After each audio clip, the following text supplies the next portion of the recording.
주택담보대출이 또 인상이 됐다. 영끌적 이자 폭탄에 갇힌다. 저는요 그렇게 생각합니다. 제가 여러분들에게 이자 앞에 장사 없다는 말씀 드렸죠. 저는 그게 점점 현실화가 될 거예요. 예. 그리고 주택담보대출이나 혹은 대출금리는 계속 올라갈 겁니다. 예. 그만큼 말입니다. 저는 조심해야 된다고 누차 제가 여러분들에게 강조해 드립니다. 금리 이게 쉽게 안 떨어져요. 쉽게 떨어질 이유가 없습니다. 자, 여러분 일단 이것부터 먼저 한번 보시죠. 주택담보대출입니다. 전월 대비 상승폭이 0.05%포인트입니다. 올랐죠? 올랐죠. 추세적으로도 지금 오르는 추세예요. 예, 주택담보대출이 5월에 말입니다. 4.21이었잖아요.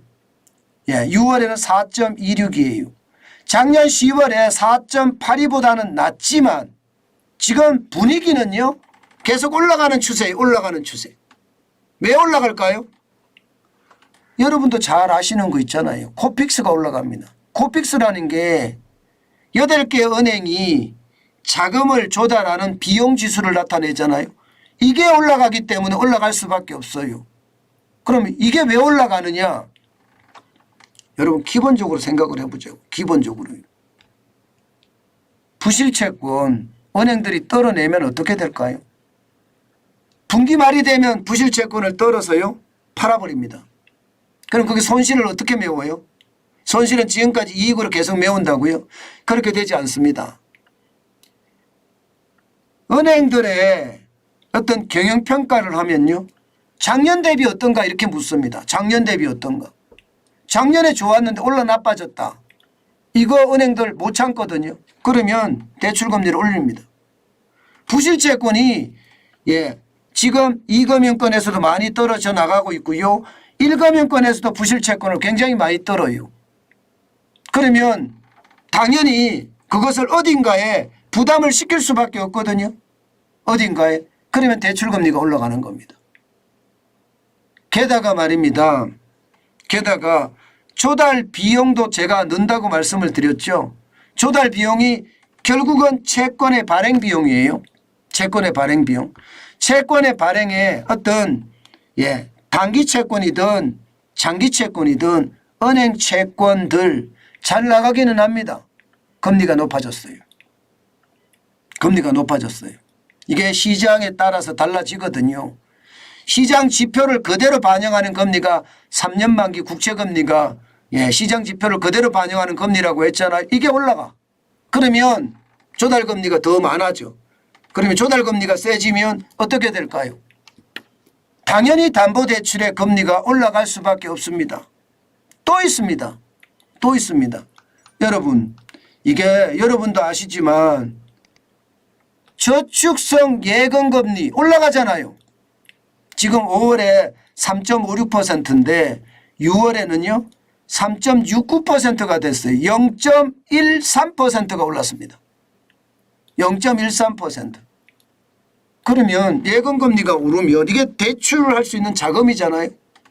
대출할 수 있는 자금인데 예금금리가 계속해서 오르면 어떻게 돼요? 대출금리가 또 올라간다는 뜻이에요. 이렇게 말입니다. 대출금리가 올라갈 수 있는 요소가 여기저기에 지금 산재해 있다는 겁니다. 기준금리를 안 올리더라도 대출금리가 올라갈 수밖에 없는 그런 상황이라는 뜻이에요. 그렇게 되면 여러분 결국은 말입니다. 주택담보대출의 금리는 앞으로 더 올라갈 수밖에 없다는 이야기잖아요. 물론 정부가 내리누르려고 하겠죠. 누르려고 하겠죠. 그렇다고 말입니다. 계속해서 누른다고 은행이 말을 들을까요? 이게 쉽게 못 듭니다. 게다가 예금금리는 점점 올릴 수밖에 없어요. 왜?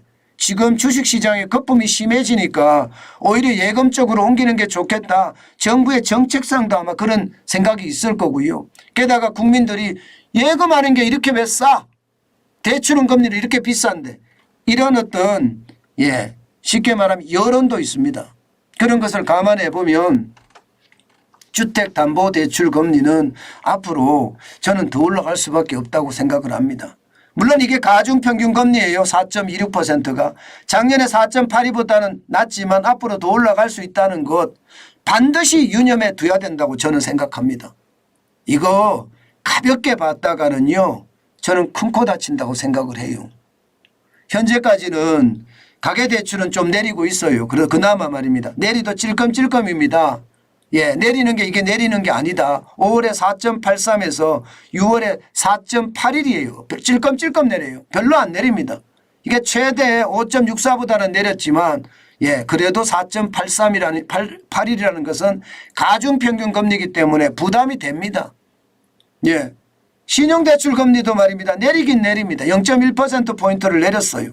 그러나 4월에 예, 6.3%보다는 높습니다. 6.34%까지 올라갔습니다. 그러면 여러분 주택담보대출 올라가죠. 가계대출 부담되죠.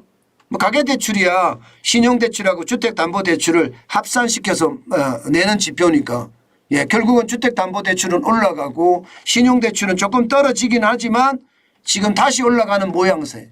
결국은 영끌족에게는 이자 폭탄이 될 수밖에 없다. 저는 그런 생각을 해봅니다.